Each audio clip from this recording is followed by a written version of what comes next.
আসসালামু আলাইকুম, সবাইকে স্বাগতম ক্রিয়েটিভ ডোর ইনস্টিটিউটে। আজকে আমি একটি খুব গুরুত্বপূর্ণ বিষয় নিয়ে কথা বলবো। এই সমস্যাটি আমাদের বাংলাদেশের ডিজাইনারদের প্রায় সময় হয়ে থাকে। বাংলা টাইপ করার ক্ষেত্রে এই সমস্যাটি ফেস করতে হয় অ্যাডোবি ইলাস্ট্রেটরে। দেখুন, আমি এখানে লিখেছি গ্রাম্য হাটবাজার। হাটবাজার লেখাটি ঠিক আছে, কিন্তু গ্রাম্য লেখাটি অড হয়ে গেছে। আমি ফন্ট চেঞ্জ করেও দেখেছি, এই প্রবলেমটি থেকেই যাচ্ছে। আমি বাংলা ফন্ট ইউজ করেছি, তারপরও এই সমস্যাটার সমাধান হচ্ছে না।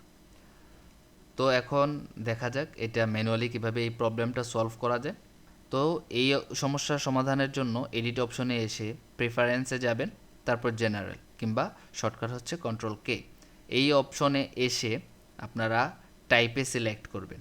এই যে টাইপটা দেখতে পারতেছেন, এখানে সিলেক্ট করবেন। তারপর একটা অপশন আপনারা পাবেন, এই অপশনটা জাস্ট শুধু টিকমার্ক করে দিবেন, দেন ওকে প্রেস করে দিবেন।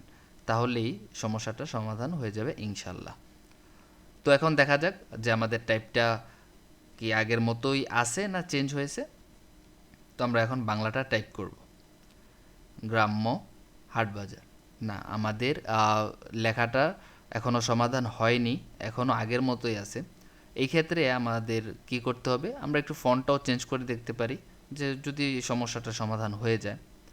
না, ফন্ট চেঞ্জ করার পরও এই সমস্যাটার সমাধান হচ্ছে না, বাট আমরা কিন্তু কাজ করেছি সমস্যার সমাধানের।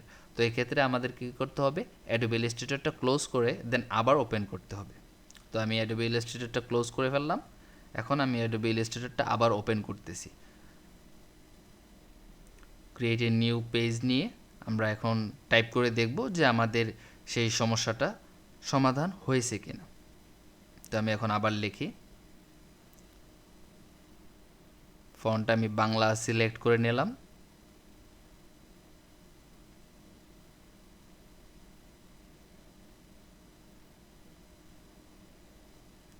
অ্যাকচুয়ালি আমার টাইপটা এখন বাংলা করতে হবে। হ্যাঁ, এখন আমি লিখতেছি গ্রাম্য হাটবাজার। তো দেখেন, আমার এখন টাইপটা কিন্তু আর ভাঙতেছে না, অড হয়ে যাচ্ছে না।